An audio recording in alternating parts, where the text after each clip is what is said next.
Gallery 155B for having me here this evening. That's awesome. As you see, we have Caliban Training and we have Kandahar Gate, both from the series Great Moments in Canadian Military History. And I'd like to draw your attention to the little PowerPoint.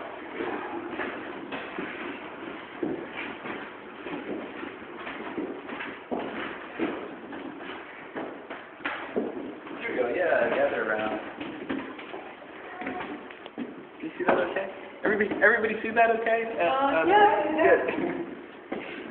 Well, we'll start with, that's me, Patrick Barrow.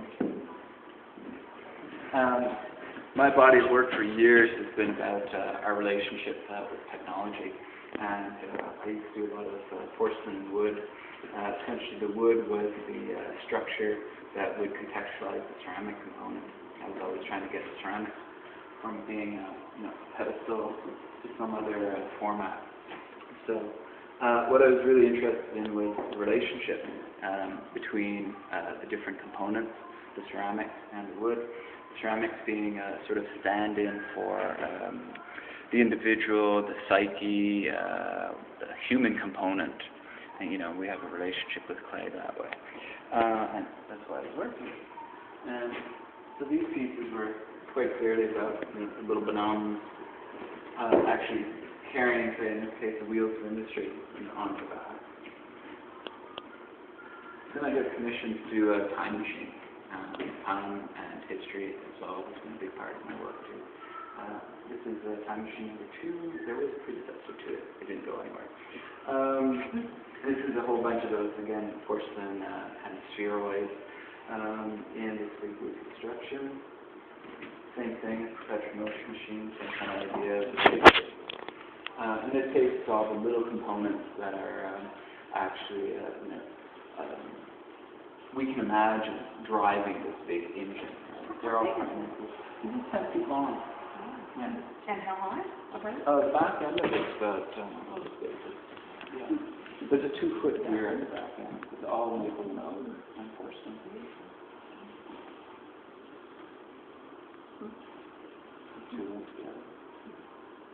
And then I got invited for an exposition called Outpost. Opening night turned out to be the night that Shock and Awe had begun also. So it was actually quite timely. And this was a wrist board reproduced in ceramics. You might remember that World Conquest game. Essentially the idea is that at some point the dominating power on the game, all they have left to do is wipe out the last outpost of resistance, right?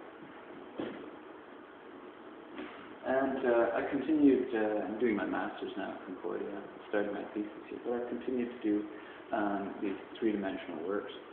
But I was having a hard time kind of justifying time and energy going into essentially high craft objects when I felt it was a moral responsibility. I came across this image at the end of my second year at university. And I think it really summed up a lot of the ideas that was going on in my mind about how the technology is the power and authority, we'll use it, and often it's the innocent civilian, the pedestrian, who, right down to cars on the street, right? The pedestrian has to get out of the way. So I thought it would be really interesting. And this is a nice example too of man standing in front of the war machine. So I treated myself to some Lego for Christmas. I played with Lego when I was a kid, and I used Lego to really try and figure out a lot of things that were going on in the world. I remember very clearly trying to figure out the Falkland Wars and creating this armada of ships that were traveling across the ocean to go to some distant piece of the world, take it back. So I was experimenting that way. And then I was experimenting a bit more, and this is supposed to be the capture of the Great Library of Alexandria. I've returned to this, you'll see at the end of the presentation. Really curious. When I was growing up, besides playing with Lego, we had the Centennial series of Canadian history books, right, from 1967. And this was the cover of Canada at War. And as a young boy, that was fascinating. This is the Battle of Dieppe. And a little footnote on the inside of the cover announces that actually the tanks showed up later. So although this is supposed to be historically accurate, the tanks showed up 15 minutes after the battle was done. Oh. Yeah. Of course, I learned all my history in this little book, and this, of course, is the British disembarking in front of the plains of Abraham. And we all can't forget the wonderful representation of General Wolfe dying on the battlefield. Again, there's, some skepticism about, were the Indians really chilling out and checking out his dying body, and, his troops all gathered around very mournfully. The historians point out that Wolfe was really disliked by his troops. So, again, you had this kind of heroic representation. Photography started to level some of the playing field, of course, about what you're seeing, but there's still this representation kind of heroically.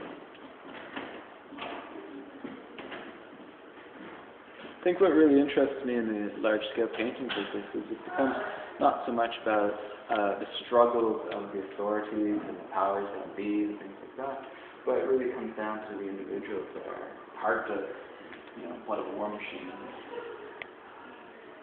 These are all historical Canadian ones. This is a photograph the Germans took after the Battle of Dieppe. Again, a little bit of a discrepancy about the earlier heroic image. You might remember we got really slaughtered. I like this one from the War Museum. Here you have the tanks just rolling through, the butchered Italian landscape. Being from Montreal, I've been exposed to, of course, a lot of the French perspective on the early wars between French and English, like commemorates Papineau, and the Patriot Uprising here in the 1830s. This is a lithograph of the Battle of Saint Eustache, and I thought this was a really interesting place to start. As I said earlier about this relationship with the technology, the superior technology pushing in this case, we get the little Lego Badums with their medieval helmets. And they're turning in their cache of weapons, all under the watchful guise of the Redcoats, who in this case are little astronauts with their ray guns, but representing the British. So this is my retelling of the victory at Saint Eustache. The previous lithograph you saw was made in the 1840s. As propaganda from the French Canadians, pointing out the massacre of Saint Eustache, where they were put down quite violently. I've managed to Photoshop it in behind my victory of Saint Eustache.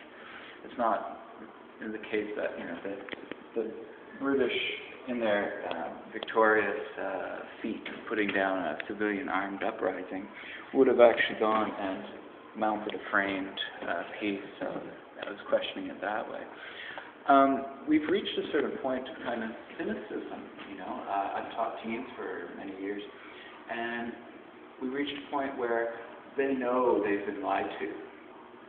How do you tell really important narratives that are part of our history without it being propaganda, with it still being humorous, with it still being, because they're still relevant parts of our history, right?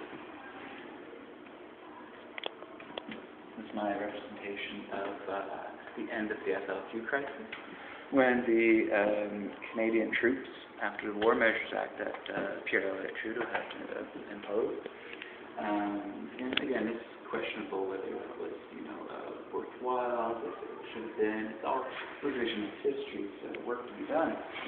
But what I have here is the troops parading out of the city, and you have the bystanders in Old Montreal going about their business, and some people are watching this event, others are just parading themselves, as we see with some of the individuals. So